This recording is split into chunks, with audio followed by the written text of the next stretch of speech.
and welcome to the Wednesday Total Soccer Show. I am Daryl Grove, and joining me we have a late call-up. It's Taylor Rockwell. Hello. Hello. Yeah, indeed. Late call-up indeed. I saw the wheels turn in. You're trying to figure out what I'm talking about.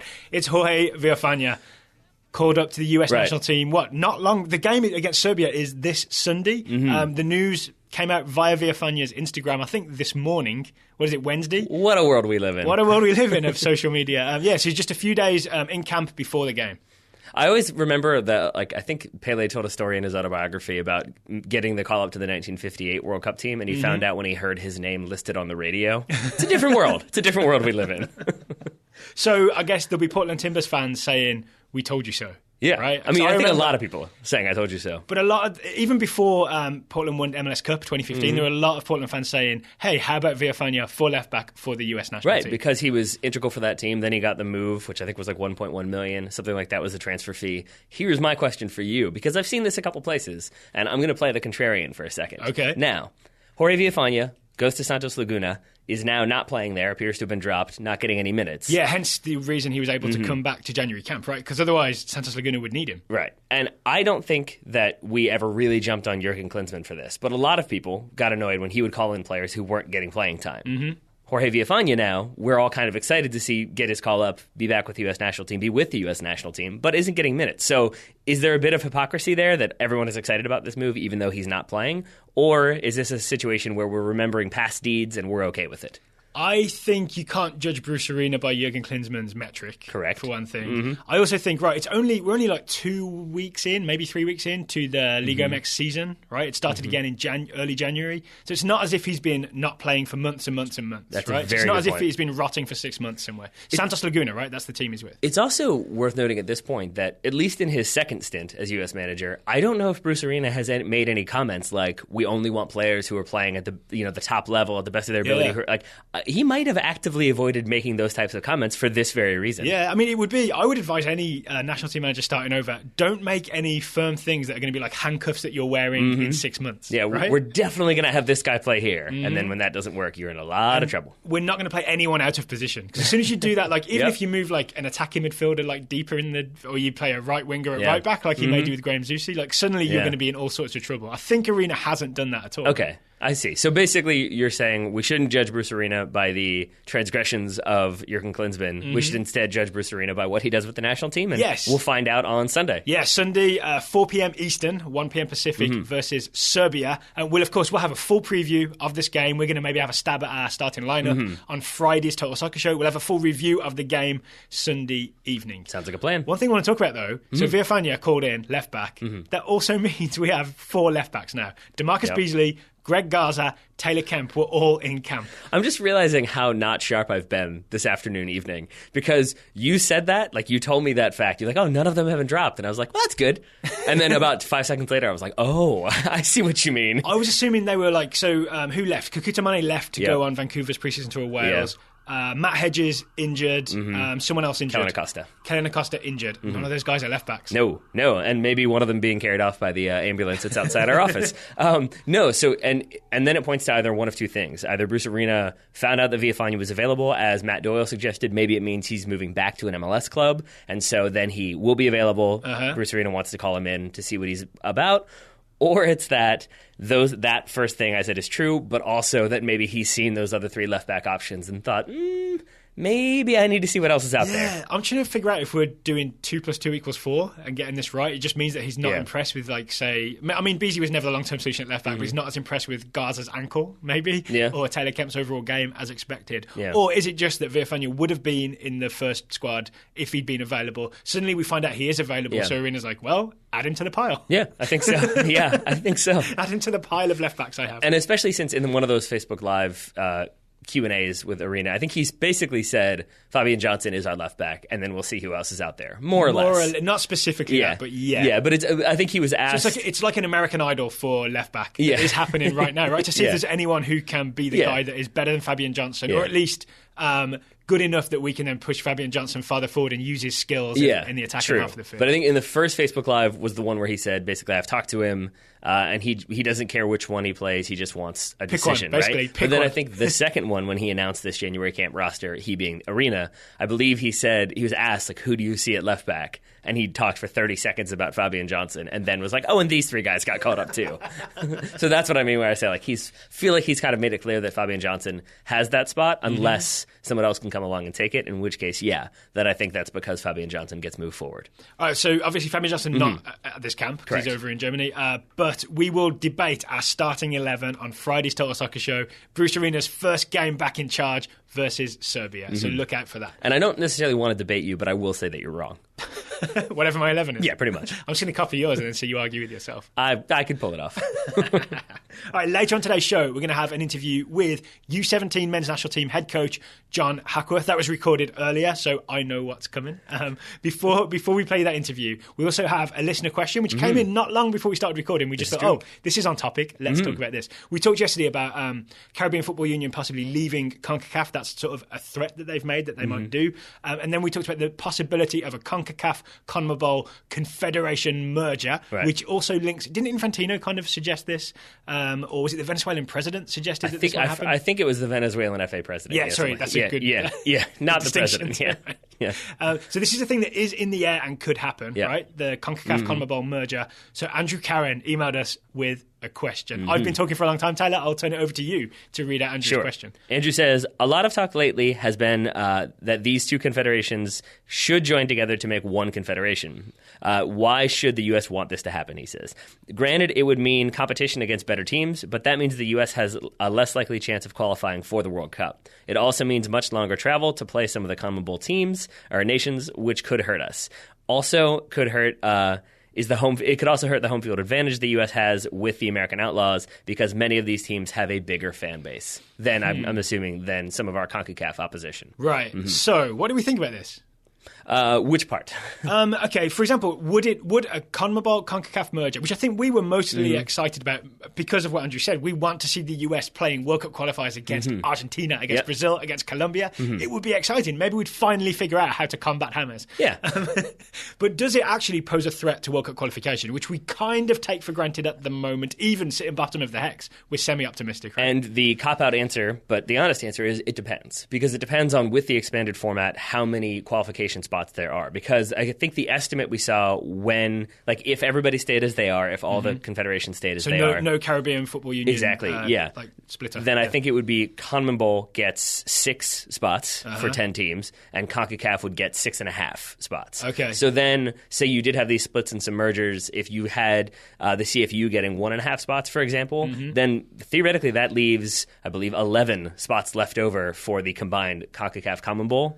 And if you missed yesterday's show, a combined CONCACAF-CONMEBOL with no CFU would be 20 teams. Right. So that's still more than half of the teams theoretically going if that's the breakdown. And even with the CFU, if we have the big CONCACAF as it currently is merged with CONMEBOL, it's still a lot. It's even more World Cup spots then, right? Yeah. So it still seems like we could do it. It does. And then I think so. Then you keep that in mind, and then you add in the idea that it makes it less likely, but it also makes it maybe a little bit less likely, but it also makes it way more likely that the United States is like battle hardened. Like if you're the army that's been fighting, like kind of destroying weak opposition, and you're like, yeah, we're the best, and you get overly confident, and then you go up against an army that's actually pretty good, you're in a lot of trouble. So similarly speaking, I've been playing Empire Total War. It has that effect.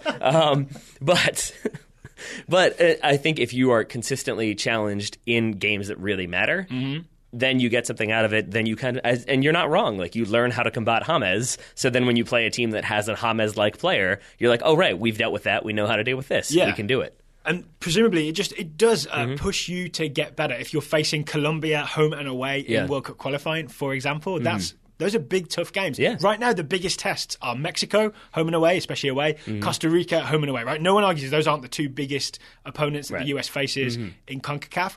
And they're both very good teams, but you also can't argue that, like, Brazil, Argentina, that's next level. Yeah. Right? I'd even say Colombia is above Mexico. I may hear about that from listeners. But I mean, and the other thing there would be that I think you also then get to experience a variety of styles. Because Costa Rica, for example, is incredibly difficult for a number of reasons. Yeah.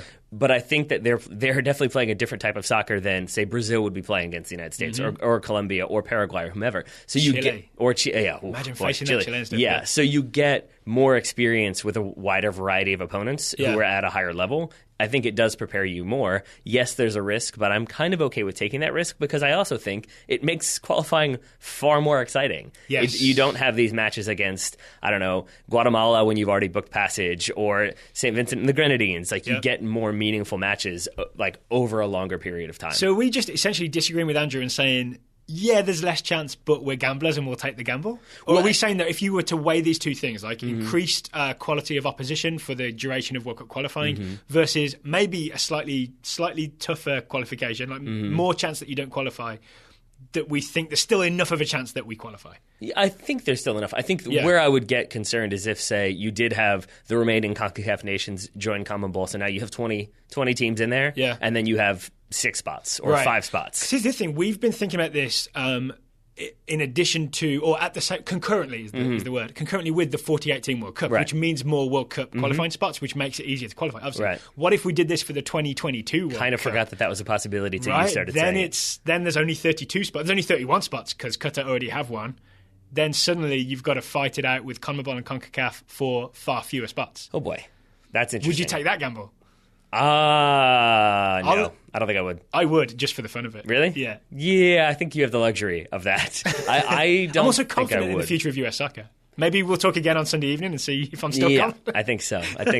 How about Andrew's other point? Did you have more to say? No, I was going to say to his other point about what attendance would look like. Yeah. Is that where you were going to go with it? I mean, any of the other points. For example, travel. But let's start with attendance. So one of Andrew's concerns was, these teams are bigger. Maybe you have a bigger fan base. Would we lose home field advantage? So, for example, let's take. Well, actually, we did this earlier, right? We talked about the US played Paraguay and Argentina at the Copa America Centenario this past summer, and we went back and watched some of the highlights to see what was going on with the crowds. Right. So what's your takeaway from looking at those crowds versus Andrew's concern that the American Outlaws might be sort of drowned out by bigger fan bases? I think that you're never going to have, with most of the countries that if you did have the merger, I don't think you're ever going to have a situation like you would with, say, Mexico fans, where there's a decent chance that in most stadiums outside of, say, Columbus, like if you play that game in San Jose or LA, like it's going to be an issue for American Outlaws in terms of being heard. Yep. And that's just geographical proximity, right? Mexico is closer to the US. A lot of Mexican Americans who can choose to support Mexico when that game comes around. I'm going to just go out there and say there are fewer Argentinians or Argentinian Americans than there are Mexican Americans, right? I think, and so you're still going to have that sort of, I want to see Leo Messi, I'm going to wear my Messi jersey and show up. That's a different breed of fan as well, right? That's the people who just want to see a famous player. And I wouldn't be surprised if those people are wearing a Messi jersey with a U.S. scarf or a U.S. hat or something like that. And so I think, and that's the telling thing for me, is that if you look at a lot of those Copa America crowds from this past summer, you see fans in there. You see Paraguayan fans or Ecuadorian fans or Argentinian fans, but they're generally amongst the American fans. Right. It's not like you have half a stadium that's light blue and the other half is blue and red. Right. You know, like it's a mixed bag. There was an away section, but there are also some sprinkled through. And we kind of played red and white vertical stripes versus red and white horizontal stripes. For Paraguay, Still far more US. And I mean, and then you look at like the population density. Like I think the largest population of Paraguayans was in New York, and it was like 1% of New York's overall population, but it's still not a huge percentage the way it would be with other nationalities. Okay, so I'm happy to say that's not enough of a problem. No. Also, support for the US national team grows and grows. We hear from people who just started supporting their team in 2014 or 2010. Like, there are more fans than there have ever been of the US national team. He said, with no statistical data other than my email inbox. How about the travel question? Well, okay, and I think my point about the travel question actually kind of bleeds in with the fan base. And now this is maybe a little bit controversial, but I would say the United States does not have a great history when it comes to intervening in South American and Central American affairs. I think that's fair, and I think that's part of the reason why so many Central American countries are very vocal when the U.S. men's national team comes to town. That's part of what makes the Hex so difficult, part of what makes CONCACAF World Cup qualifying so difficult. Yes, there's that with South America. I don't think it's to that degree. And I think that's why you can have Ecuadorians who live in the United States show up to a game and sort of be like, yay, America, but also yay, Ecuador. And not so like, no, I hate this country. And so I think you're not going to have that level of antipathy when you go to those South American countries. So it kind of reduces, I feel like, a little bit that pressure that you have. But yes, then you're going to have the travel, the altitude, those issues to deal with. But so you're saying like a crowd in Peru or Argentina won't be as hostile to the United States as a crowd in, say, Mexico, Honduras, Guatemala. Yeah, I think so. And I think that's also because historically the U.S. in terms of soccer, like at least since 1990, has been the team that's always there, that always goes. If you feel disenfranchised, like some of the CONCACAF nations obviously do, then again, that anger comes out.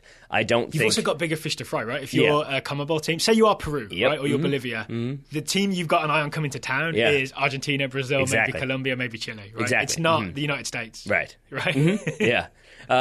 Yes. So despite the Roosevelt Corollary and the Monroe Doctrine, I think there's not as much dislike, at least for U.S. soccer and U.S. soccer fans. For more Monroe Doctrine, go back and listen to our U.S. Presidency 11 show that we did. I actually don't know how long ago it was, but I really enjoyed that show. Yeah. You can find it in our iTunes feed. Sure. How about just the sheer air miles? I mean, I think the U.S. It's a long way down there to the tip of South America, for example. Is. And so do you mean in terms of the expense, or do you mean in terms of what that demands physically? Both. Yeah, okay. I mean, U.S. Soccer Federation can afford it. That's my point. Yeah, I think so. You do have to consider that with smaller FAs, and especially if you don't have a split, if the CFU doesn't leave, then you've got massive travel. Yeah. I think the larger thing Andrew's question was just about the U.S., right? So assuming we can afford the travel, right, and then you got to worry, like, is it a problem for the players going down there? Well, I mean, okay, put it this way. If you talk about maybe you don't do this for 2022, but you do it for 2026. Yep. So this is when that merger happens and that split happens. The solar planes I was talking about? Yeah, there you go. Solar planes exist by then, so it's your dream. Now. All right, we can't really on a commercial level. Okay. But there's a distinct chance that 2026 World Cup is Canada, United States, Mexico. Oh. So then, I mean, if you're playing in Edmonton and then flying to, I don't know, like Mexico City or Miami, like you've got a lot of ground to cover. And so maybe it gets you ready for the rigors of that travel and the rigors of that schedule. This is interesting. Okay, if we do co-host or host that 2026 World Cup, we could also, if that CONCACAF-CONMEBOL merger happens, we could still play in the qualifiers, but in a way that doesn't count. Haven't Russia been doing that in 2018? I don't know. I think they've just been doing a lot of friendlies, I think. And then they get them cancelled. Did France do it for Euro 2016? I'm sure there's a team that played in a qualification round for a tournament, but knew that they were still going anyway. But they competed just for kicks. I'll take your word for it. Okay. I'm sure I'll get fact-checked on that by listeners. I'm guessing you will. Taylor at TotalSoccerShow.com is where you send your fact-checks. And then I will forward them straight to Daryl. Just kidding. Contact at TotalSoccerShow.com or straight to Daryl. Yeah. DARYL. What do you think about the travel issue, though? Do you think it is an issue? Do you think it's something to be considered when it comes to this? I've never traveled from the US to South America, so I don't know what that flight is like. I assume it's I know they're not flying coach. I'll tell you that much. Yeah, there's that. There is the challenge of going to altitude, right? In, say, Bolivia. Is it La Paz? Yeah, right? that sounds familiar. There's all that to deal with. I think the challenge is exciting. Think how excited we get when the US goes to the Azteca and we talk about what the challenge is and what it represents and can the US overcome it. Right? So I want more of that. I think the travel is...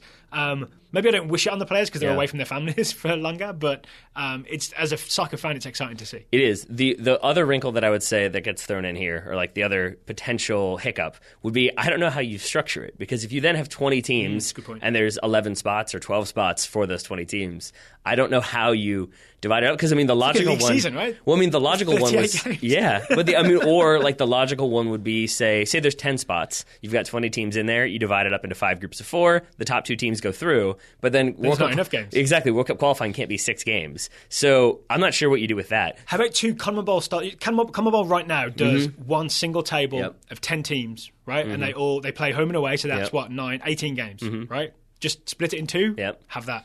Well, then two concurrent 10-team groups. Right, but then the logical retort to that is, then why are you merging in the first place? And I know the idea would be that then you have two. No, it wouldn't be 10. I know it wouldn't be. It would be two groups of 10. That would be a combination of CONCACAF. Yeah, but the point remains. Like, we didn't get Argentina. Phew. Yeah, but the point remains then, if you're already sticking with a 10-team group, then why not just do the CONCACAF qualifying as you've got 10 teams there, everybody plays each other once home and away, you've got 18 games. I guess the only argument I have is that it would entertain me. I'm not sure. It would be more entertaining to have bigger teams in there? Yeah, I think so. But you create travel problems by doing that. Yeah, I think that's the answer, though, is like you do a random draw with seeded teams or something like that, and then you see who you get. And it would be a real big bummer if the United States got like Brazil, Mexico, Chile, Costa Rica, and somebody else. It would be awesome. Or it would be awesome. All right. Let us know. Contact at totalsoccershow.com. I mean, join us structuring imaginary competitions. We've done this a lot the last couple of days. It's a lot of thought experiments on the Total Soccer Show. We've got some good feedback on our European Super League idea. Justin Guy said he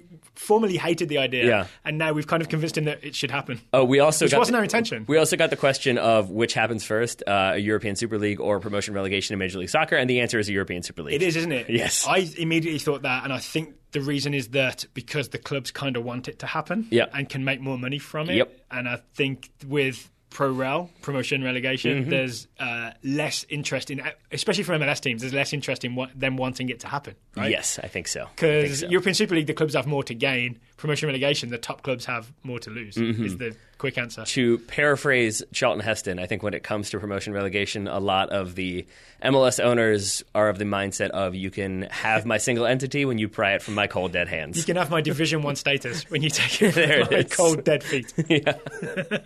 Yours was better. That's all I ever wanted. All right, later in the show, we're going to talk to US Under-17 men's national team head coach John Hackworth about what happens down in Bradenton. But first, Taylor, we have a sponsor. That we do, my friend. Today's sponsor is SeatGeek. SeatGeek has made buying tickets online for sports and concerts easier and less confusing than ever before. That's right. They want to help you get the most bang for your buck, so they do all the price comparison for you by searching multiple ticket sites and ensuring you get the best deal you can. And I always open the SeatGeek app. That you do. Take a look for tickets to see what's coming up. I've been using it as a sort of tracker for my favourite artists to see when I can catch them performing. I got very excited today. I opened SeatGeek. I searched for Maximo Park, which I think is a band you've never heard of. Possibly most of our listeners haven't heard of. It sounds like a villain in a James Bond movie, but sure. They're a semi-big band in England from mid-2000s, I want to say. Slash a James Bond villain, yeah. They're from the northeast, like Middlesbrough, Newcastle, Sunderland area, and they're kind of like a, what would you call them, like indie rock band, like Strokesy kind of, right? Okay. You with me? Okay, but with do they drink and smoke during their concerts? They not anymore, but I bet they did growing up. Yeah. So it's one of my favourite bands. I opened it up, found it. SeatGeek, Maximo Park come in. I was really excited. Realised I was looking at Birmingham, UK. They were coming to Birmingham, UK, which is my former residence. Yeah. They are not in Richmond. They're not. They're not currently on a US tour. But the point I'm making is, what I can now do is keep Maximo Park saved on my SeatGeek app and keep an eye on when they come to the United States. So I can keep searching, keep looking. Are they coming to town? And I won't miss it like I often do. I look forward to forgetting that you've told me about this band and then trying to show them to you like 6 months later and tell you about how good they are. Have you heard of this cool band? Which is what happened. Not quite the same, but it happened with, was it Fela Kuti, I think it was? Or, no, that's the African singer. I forget the band. Kula Shaker. There it is. When I was like, have you heard of this band? They're really good. And you're like, yeah, they've been around for 20 years. yeah. I remember them from also slightly different British band versus famous African singer. Yes, my mistake. All right, Taylor, what have you been looking at in SeatGeek? I took a page out of your book, which was to look at things that I probably otherwise wouldn't attend. And I have never attended, I don't believe, a professional basketball game. Closest one would be the Washington. I have. I've been seeing the Knicks. Really? Yeah. When? A long time ago. Was it so they were like maybe kind of good, or were they in their we have a bunch of washed up people phase, which is kind of their continuous phase? I didn't know enough to know either way. Okay. Right. Well, I was looking at the Washington basketball team. I prefer to call them by their old name, not their current name. Okay. But that's the one I take a stand with, not Redskins, but Wizards. So I was looking at prices there, and there are some very cheap tickets available. Really? Yeah, and then you can also get tickets for the big games that are coming up, like Golden State visiting, like Cleveland visiting, or you could go see, say, the Pacers come to town for $14. Wow. All right. Does Reggie Miller still play? He does not. Much to the chagrin of both you and Spike Lee. Maybe. No, I think he's glad he doesn't play anymore. That's probably true. Reggie. All right, so NBA tickets on SeatGeek. Coming up in March, there'll be some MLS tickets on SeatGeek as well. They're an official ticket sponsor of Major League Soccer. Yes, sir. So our listeners can get a $20 rebate off their first SeatGeek purchase, and here's what they need to do. To get the $20 rebate, download the SeatGeek app, just like we did, go to the Settings tab and click Add a Promo Code. Enter the promo code TSS. You know what that stands for? I believe it's Total Soccer Show. I could be wrong. You are correct. SeatGeek will then send you $20 after you've made your first ticket purchase. That is correct. So download the SeatGeek app and enter the promo code TSS today.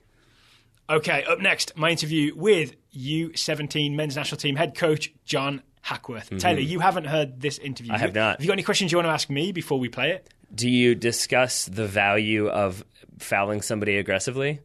Because how much is a hack worth? Nailed it. I'm out.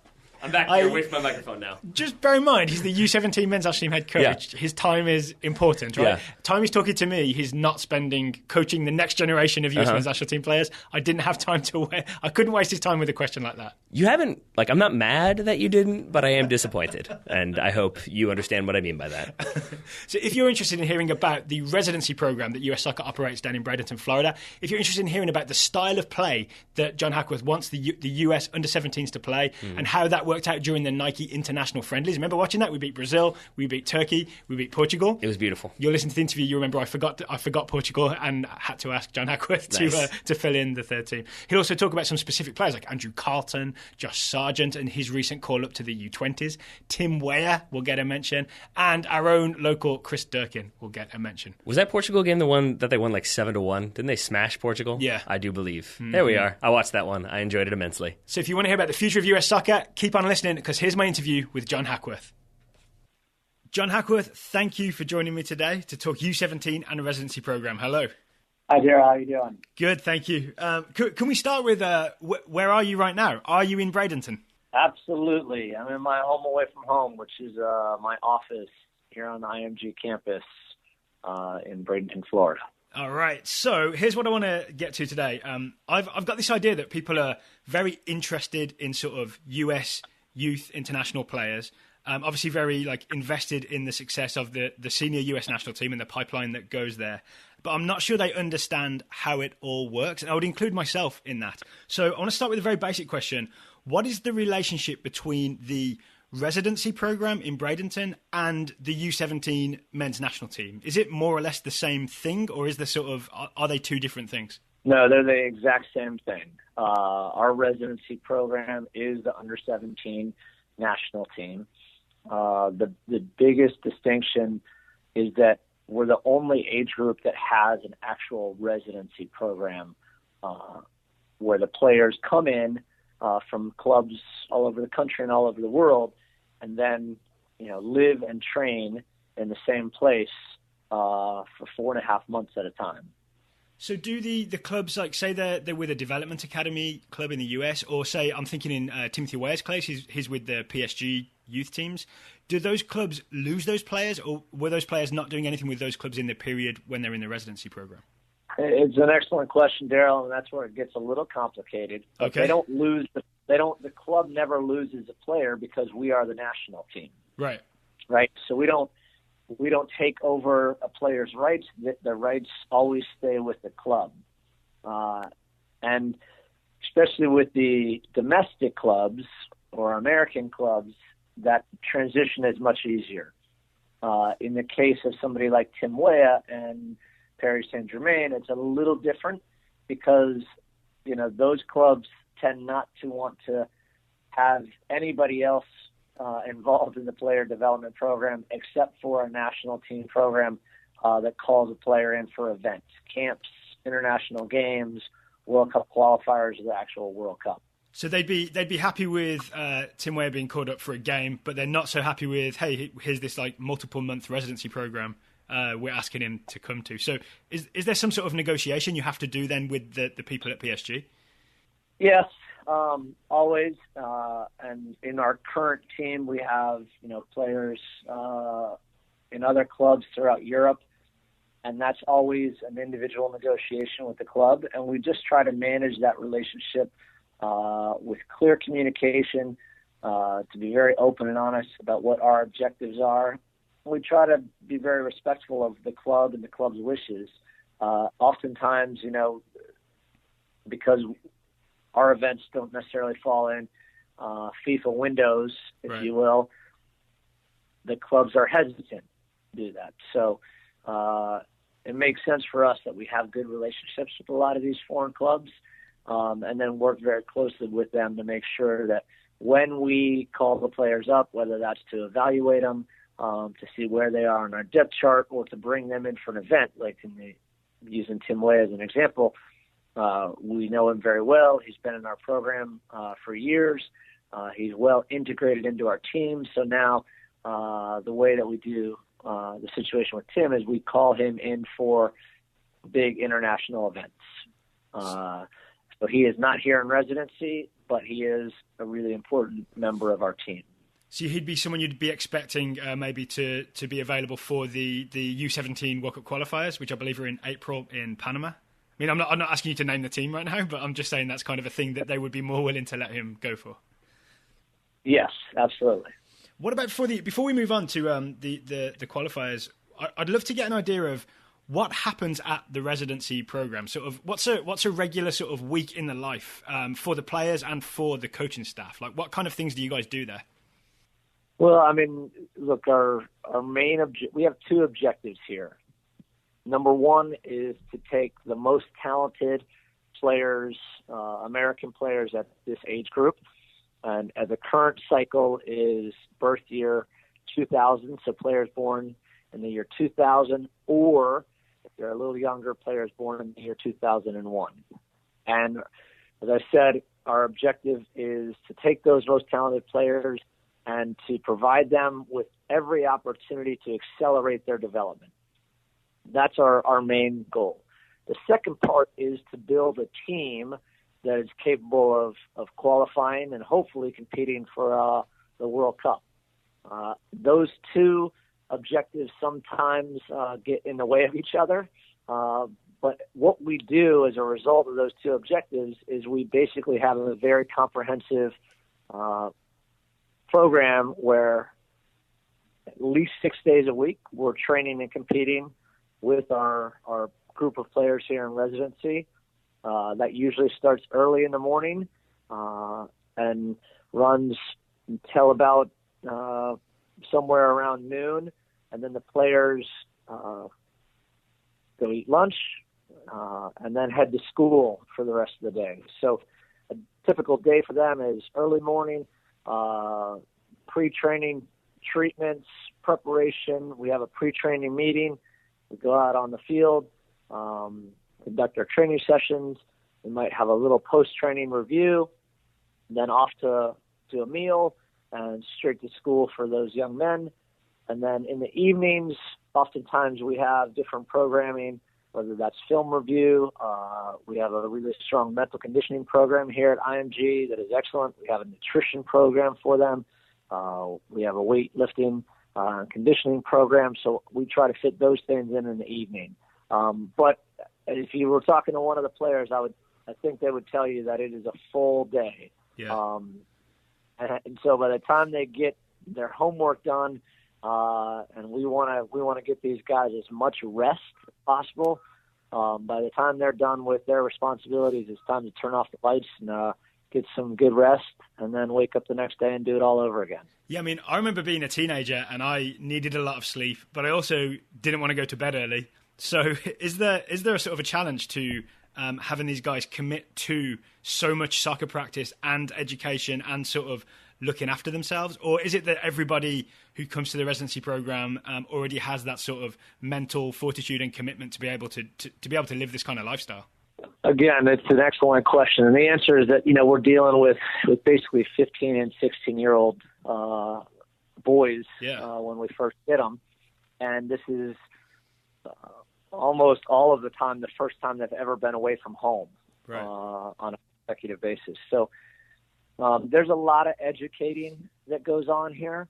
There's also a lot of guidance, and we have a full staff that tries to make sure that things like lights out at 10 o'clock is exactly that. And when we say lights out, there's not a single light that is allowed in a room. There's no cell phone, there's no computer of that sort, so that the players, when it's time for them to rest, that process of recovering, regenerating, which is the number one performance enhancing factor for these players, that they can literally get the proper rest.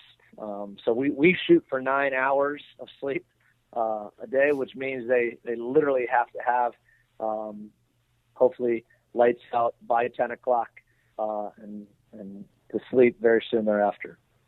You mentioned earlier sort of results versus development, which I think is, as I understand it, is kind of a constant tug in two directions at almost all levels of serious youth soccer, right?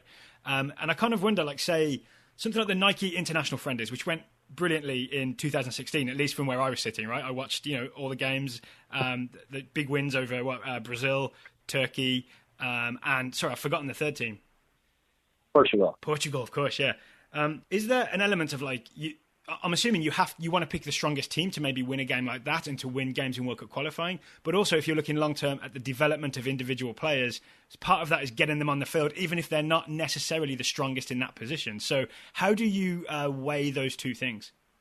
Well, look, it does conflict with each other sometimes. What we do every week here is we try to play 2 meaningful matches for our group. So we have 32 players in residency. Oftentimes we're bringing in players from around the country or around the world, for maybe a week or a week and a half. And so our programming in terms of our matches is that we try to play 2 matches per weekend. Again, they have to be the match that really challenges these young men. Right. So oftentimes we are playing against professional teams, college-age teams, adult amateur teams, or some of the best development academies in the country. And what we do is we try to program for each individual player a certain number of starts and a certain number of match minutes that we feel is a requirement for them to reach their full potential, regardless of where they are on our depth chart. I see. When it comes to an event like Nike Friendlies, that's an event where we are very competitive. We're playing excellent competition, as you mentioned. And then the focus goes more towards building that team. And those kind of matches tend to be more geared towards our, players that are at the top of the depth chart in each position. One bigger scope question I wanted to ask you is, I know that you were sort of involved as far back as 2002, but then you were not so involved with Philadelphia Union, and now you're back. Have you seen, what's the biggest sort of change you've seen from those earlier days? Because the program only started in, 99? You were there 2002. Now you've recently come back in the last few years. So what's the biggest change over that length of time? The biggest change is the quality of the players. Right. And that's really hard to measure. It's difficult to quantify that at times. But as a reference point, if I would give you our pool of players that we had going into the 2003 World Cup in Finland versus the pool of players that we have potentially going to the World Cup in India this fall, it's dramatically larger now than it used to be in 2002. And that progression has not only increased in size, but in quality. I think they're more technical. The players are more tactical. I think, for as much as sometimes Americans don't get respect for being good footballers around the world, I think what we are doing is slowly but surely working. So, yeah, actually, I was having a conversation last night with someone, and they asked me, why isn't the US improving? We have all these players. Why aren't we getting better? Why aren't we catching up? And my argument was, we are. It's happening just slowly but surely, but maybe not in the way that you're able to see immediately. So is there anything that you would... Because obviously the U17 team doesn't get the press that the men's team does at the World Cup, for example. So is there anything that you'd love for the general public to know about the progress of US youth soccer that maybe they don't know? Or what's the one thing you'd love to be able to tell people? Look, I look at this and I go back to the objectives. If I look at the World Cup team that started the first game in the World Cup in Brazil, one of the first things that I looked for personally was how many players were on the field that came through residency. Right. And I was very proud to see that there were not just a couple, but several players that were here not too long ago that are now representing the full team. And players that, to give you some context, might not have been the best players when they were 16 and 17 years old. Right. So that was my first thing. The second part of me kind of looking at how do I measure some of those results, I think the quality of soccer that we play, the style that we play. I would just reference, because you did, the Nike friendlies, where we play 3 traditional world powers. And it wasn't about us being, typically I hear people say that don't know any better. They say, the Americans are just more physical than our opponents. Right. And that's not true at all. So I would just ask people, hey, go to YouTube and pull up a clip of the Nike friendlies and see, for their own eyes, if we are playing the type of soccer that people around the world think is attractive to the eye. Is it technical? Are the players talented in the qualities that most people around the world and fans look for in players? And as a team, are we putting that together so that we're producing results? And I think it goes without saying that at that event, we for sure did that. Is there anything you can point to a reason why that is the case? Sort of why this U17 team was playing a more attractive style of soccer? Like, is it just the work that you guys have done at the Residency Program? Does it go farther back to maybe player development initiatives and what they're doing at development academies? Like, what can you point to as the cause of this change? I would point to a lot of things, but you just mentioned them. I mean, the Development Academy has absolutely been instrumental in providing a greater player development platform for the best players all over the country. Essentially, that was the idea when it was started, was to try to replicate what we do in residency on a daily basis, but to have clubs all over the country do that, so that players that live in every market, hopefully most markets in the country, could have a home club that the player development environment and the culture around more training, more competitive games, better coaching, better refereeing, better facilities, where that was, all over the country. And that was instrumental, I think, in this, what I would call evolutionary development of the game in this country. But I do think there's a number of different factors, because you look at our professional league, and the MLS has gotten better and better and grown. You have a generation of young players who they have grown up with the game, and they have grown up with the game not being that sport that nobody really knew about in America. Right. It's in every household now. So look, some of these points, and I'm just making a few of them, are long-term developmental, evolutionary type factors that, as time goes on, it's easy to recognize that we are better than we were 10 and 15 years ago. Ultimately, we probably won't get that respect until we win the big trophies on the world stage. But I am extremely confident that in my lifetime, I will see that happen. So, I mean, we'll be watching the U17 CONCACAF qualifying tournament from Panama. It's April, I believe, right? So, and I'm hoping maybe just as we report on that, we'll be able to tell people, yeah, this team is still playing that exciting brand of soccer that you saw in the international friendlies, because we touched on it there as well. We want to be able to tell people, yeah, Andrew Carlton is playing these amazing through balls that nobody saw coming, and Josh Sargent is running onto the end of them, and it's exciting to watch. So would you be kind enough to sort of give our listeners a preview of the qualification process that you're going to face in Panama, and how that gets you to the World Cup, and what you guys need to do to get there?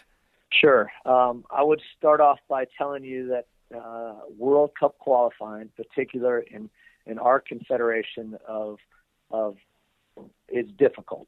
Right. And it is oftentimes not the same kind of style of the game that you might see when, again, we're referencing games like Nike friendlies, when you have very good and well-established national teams kind of going toe-to-toe.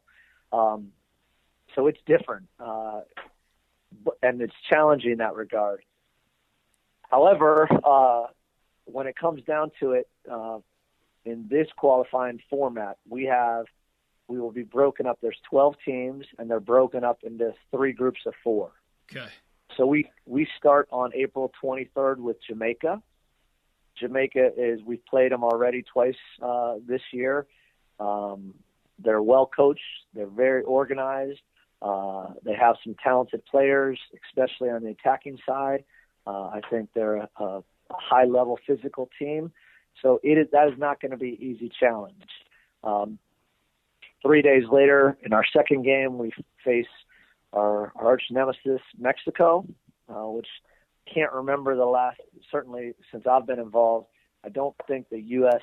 and Mexico have been involved in early games in a qualifying tournament. So this is going to be a big challenge for our group, but one that we are excited about. And then 3 days later, we face an El Salvadorian team that at this point, we've seen a couple times, but we don't know a lot about. Once you in that group play, the top two teams in those groups of four will advance to two groups of three. And then you will play each opponent in that group. And if you're in the top two, then you will advance to the final. The top teams go to the championship and play for the CONCACAF championship, and basically the two second-place teams in those groups qualify for the World Cup. Got it. So what are the challenges of taking the team down to Panama? Because I'm imagining, for example, you'll be out of the Bradenton environment. It'll be a whole new place where you'll be based for presumably like 2 or 3 weeks, maybe more. Yeah, look, if our goal is to go down there and win the CONCACAF championship, that would obviously ensure that we were reaching our goal of going to the World Cup. But it is a long qualifying process, and we have done a significant amount of traveling and preparation. For instance, we've already gone down to Panama as a group and played Panama twice, played in the stadiums where the competition will take place. Interestingly enough, it's on field turf, and that's a big challenge because that's a bit of an equalizer sometimes when you're talking about the technical and tactical ability of teams. Right. That's going to be a big challenge. CONCACAF is always full of challenges. The format is we're playing in Panama City. Our first game kicks off at 12:30. Our latest kickoff is against Mexico. That's at 5:30. I can tell you it's going to be very hot. It's going to be very humid. And all the teams are going to be well prepared, but that in and of itself makes for a very demanding environment for this, top level competition from teams in our part of the world. So there's several other challenges that I always say in this region we can never truly prepare for, but we just have to be prepared for anything that comes our way. And I've been through this process several times. Thankful that we've been successful in them, and I'm hoping with this group of players the results are the same. Is there can I ask about sort of maybe the style of play or any tactical stuff that you'll be planning, especially in terms of the heat and the artificial turf? Like, for example, would you be suggesting maybe your teams play a little slower than usual, or maybe not press so much? Or is there anything that you'll be asking the players to sort of adapt to cope with the conditions? Without giving too much away. Yeah, sorry. That's okay. I don't know that the Jamaicans or the Mexicans or the El Salvadorians, I don't know how many people tune into this, but I don't want to give away too many of our secrets. But at the same time, we look at these, and the general answer is that we try to prepare for all of these scenarios. Because our first objective is player development, we don't want to go play in an event and not try to play our style. So we want to be a team that presses. We want to be a team that possesses the ball. We want to be a team that can attack quickly and go to goal when it's on. We want to try to push the tempo. There's several other principles that we're based on, but that's going to be a challenge for us because our opponents, and we've already played Jamaica and Mexico in the last 6 months, they know us, and we know their tactics may be a little different from, say, the tactics that you would have seen in a more open kind of style from the Nike friendlies. We will try to make sure that we dictate the tempo, and if we're successful in doing so, that's going to make for, I feel, a successful campaign. If our opponents are successful in maybe taking away some of our things that we think we're good at, it's going to be a difficult process. Also, before I let you go, I just want to ask you about sort of specific players who are taking their first steps into professional soccer. I'm thinking like Andrew Carlton, homegrown player with Atlanta United. Is there any danger that sort of Atlanta start the season and maybe they want Andrew Carlton in and around their first team and then it's more difficult to get him? And I noticed Josh Sargent was recently called up to the U20s. So is there any danger of like losing some of the key players to either professional teams or different age groups? The answer is yes. I think those are great problems to have, though. That right. means that our first objective of player development is working, right? And you just mentioned two, but I think there are, especially in this group of players, there are, the number is in the tens. It's not in the you can't count them on the same hand. So we might have that problem going into qualifying, but that's natural for national teams to have. Again, we feel confident that we have 32 players here in residency and have integrated players that are not in residency but have been a big part of this age group and through the youth national team ranks.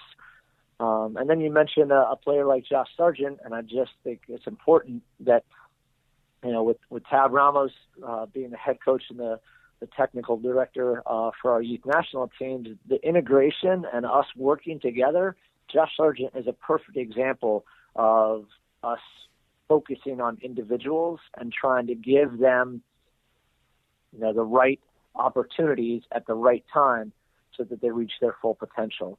That does conflict with results sometimes, and that's where, from where I sit, we could hope we're very successful in World Cup qualifying.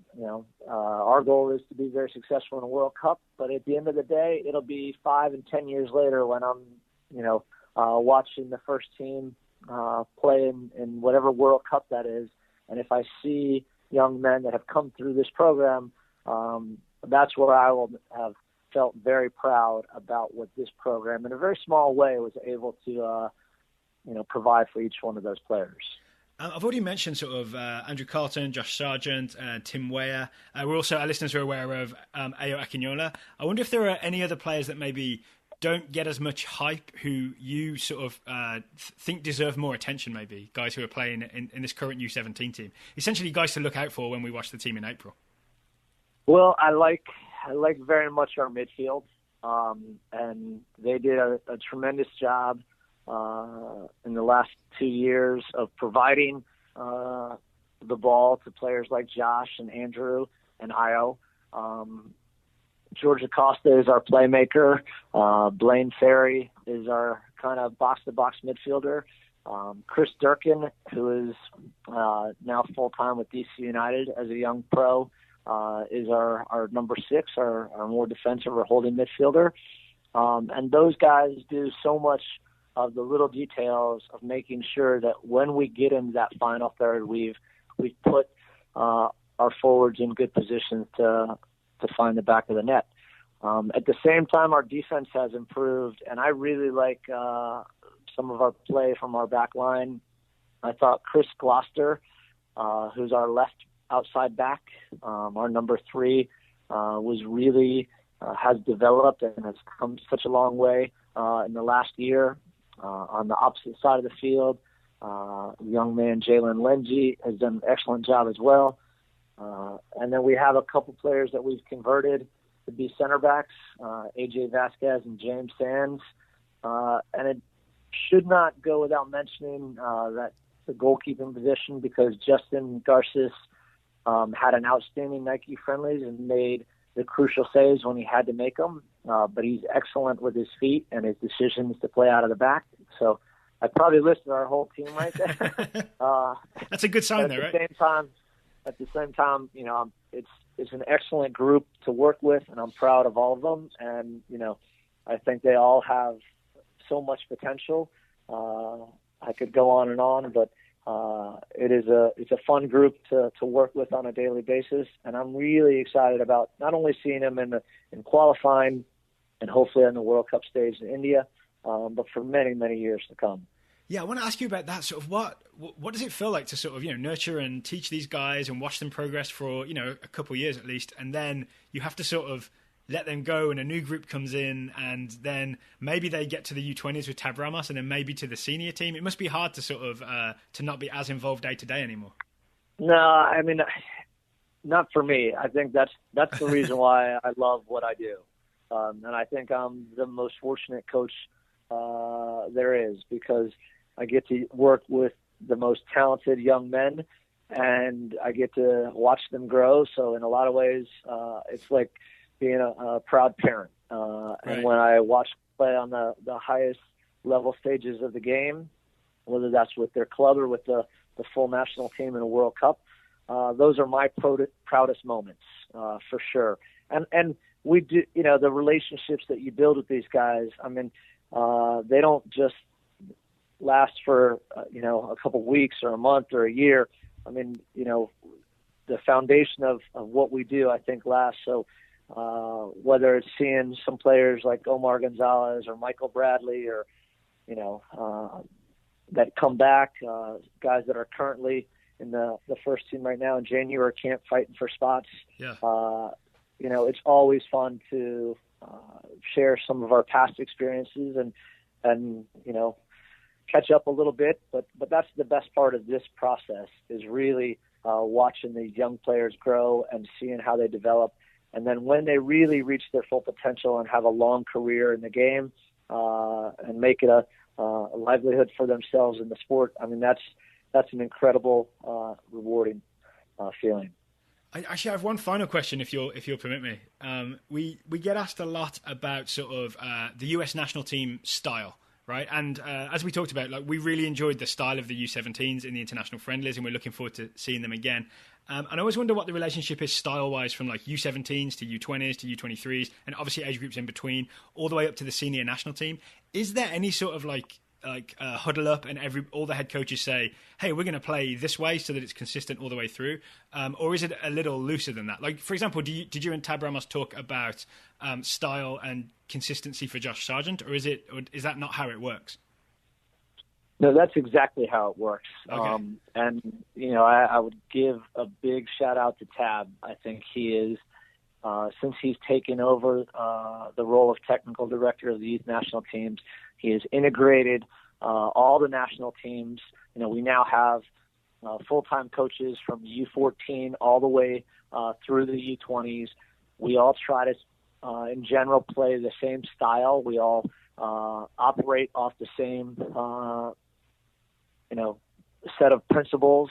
So I think the teaching and the ideas that we are implementing in our own teams are the same at every age group, and that makes a big difference. So it is, when Tab and I talk about a player like Josh Sargent, and Josh just went in with the 20s, it's not like he has to go in there and learn how that team plays.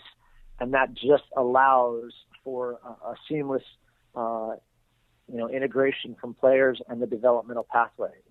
Clearly we are age appropriate, so that there's different things that we want our U20 players to learn, say, versus our U14 team. Right. But at the same time, a lot of those principles don't change, that we're now trying to base our style of play on.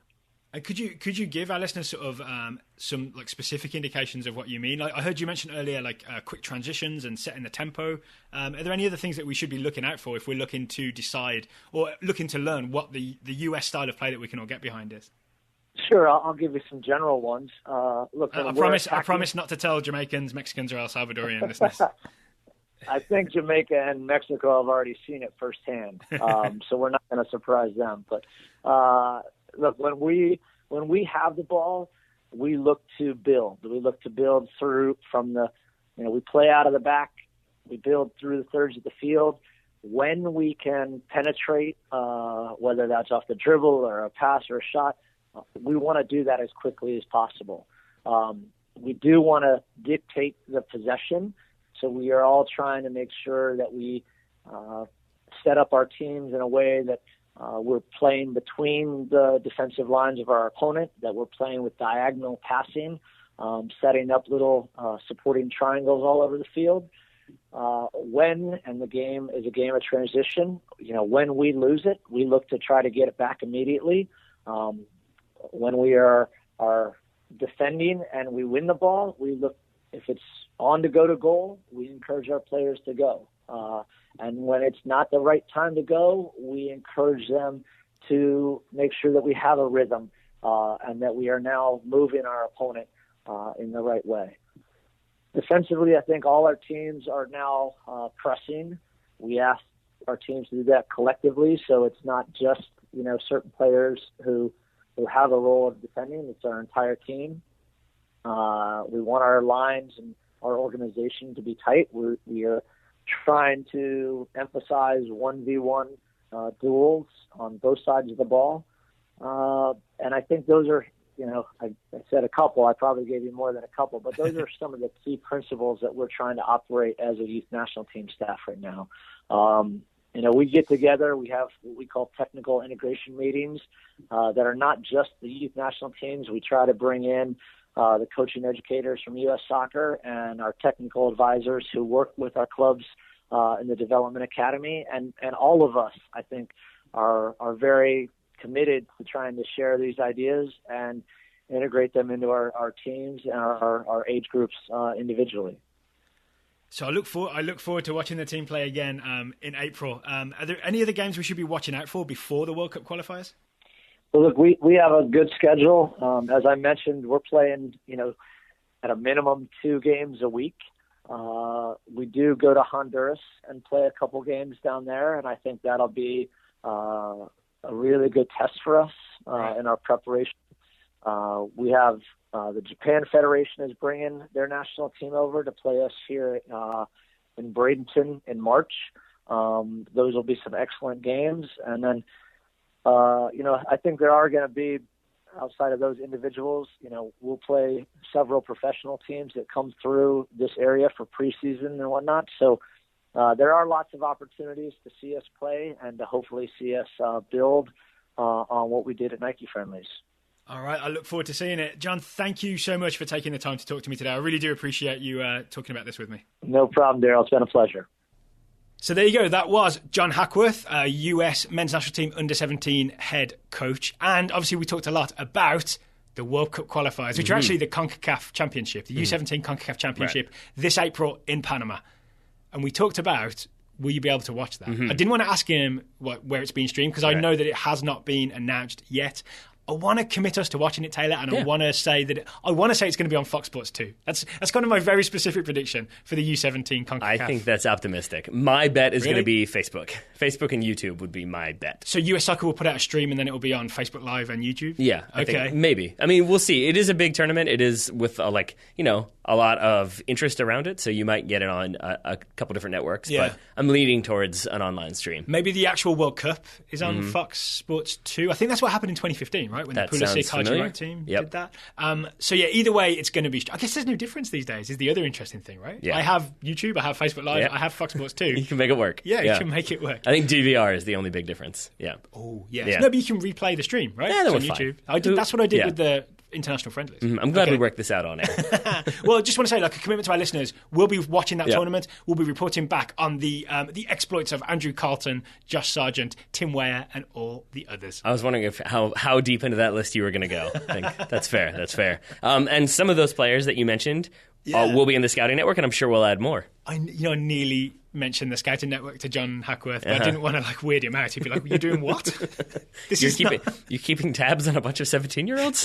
No, more like you're having people report on my players. This is not authorized by John Hackworth. I see. Very well. Well, a couple of those people you just mentioned, we have reports on, including Chris Durkin, scouted by Patrick Kennedy. Chris Durkin is a 16-year-old midfielder / defender. According to Stephen Goff at the Washington Post, The U.S. U17 midfielder, Chris Durkin, will report to DC United's preseason camp. He signed a homegrown contract with the team last year. There had been some thought of him remaining in residence with the U17s until the summer. Instead, he will, for the most part, serve full-time with DC United this coming season. That's interesting. If you just heard my interview with John Hackworth, he said that's like a point of, not contention, that's something that has to be negotiated. Yeah. Like, if he's making the bench for DC, or if he's involved with DC, there's a chance he won't be released for the U17 qualifiers or for the World Cup later in the season. Very interesting. Very interesting. Time will tell. Also, a quick update. I'm sure you've seen this news. Ian Harkes, son of John Harkes, just signed as a homegrown player for DC United. I had seen that news. He has not been assigned a scout in the TSS Scouting Network as yet. If there's anyone who's signed up and is a DC fan and hasn't been assigned a scout, you want to scout Ian Harkes, let us know. Send us an email. Let us know. We'll do first come, first serve. And when we get jharks@gmail.com, I'm going to be very excited. Well, he'd be a good when source. That email comes through, yeah. He'd be a very good source. But also, if you haven't signed up for the TSS Scouting Network and you want to scout Ian Harkes, now would be a good time to sign up real fast and then ask for Ian Harkes. Yes, I think so. All and also, to clarify, I'm pretty sure that we'd be getting an @CincinnatiFC.com email than we would Gmail from jharks. Sure, he has both. He has both. True. All right, Zach Butcher is also scouting a US Under-17 player. He's scouting Tim Weah, the 16-year-old forward for the PSG Academy. Turned 17 in February. Is that right? Yep. Zach says, in the U17 Al-Cas International Cup, Weah came off the bench to set up the decisive goal against Real Madrid. This is for PSG, I assume.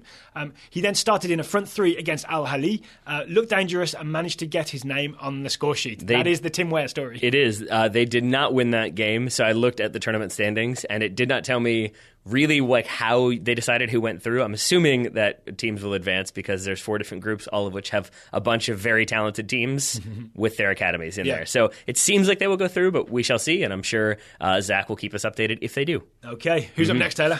Jonathan Failer, scouting Tommy Redding. Jonathan also took to Twitter to make fun of my musical preferences, so thanks for that, Jonathan. Tommy Redding is... What specifically? It's a really bad rapper that I was just saying, like, I'm kind of embarrassed by how much I enjoy him, and his response was like, you should be. You should evaluate your life choices, was roughly his response. Scouting Tommy Redding, the 20-year-old defender for Orlando City. Jonathan says, Tommy had a solid season in 2016 and now looks likely to be the third-choice center back at Orlando behind Jose Aja and newly arrived Jonathan Spector. I would disagree with solid season based on what happened to Orlando's defense in 2016. Agreed. But I think it was that he had like one of the highest ratings of any of Orlando's defenders. So that's damning by faint praise, but okay. Yeah, sure. Redding was also called into the recent U20 camp in Los Angeles and has been doing two-a-days for about 6 weeks, which means he will be fit and ready for the start of the season. All right. And then, of course, the U20s have their World Cup qualifiers later this year as well. I can't remember the exact date. Katie Sutton is scouting Andrej Modic, I pronounced that correctly, 20-year-old Bosnian midfielder for Milan, AC Milan. Katie says, I have been chomping at the bit to send you an exciting report on Mr. Modic, but then I got tired of waiting on the excitement. So I'm just sending a report. Modic went on loan to Brescia for the 2016-17 season, where he's been subbed on twice for a grand total of 22 minutes. All is not lost, though. I like Katie's optimism. Just wait. Through mid-December, he was the Italian league leader in selfies posted to Instagram. It's good that the Italian league keeps stats on that. His suave mug makes an appearance at least 4 times a week.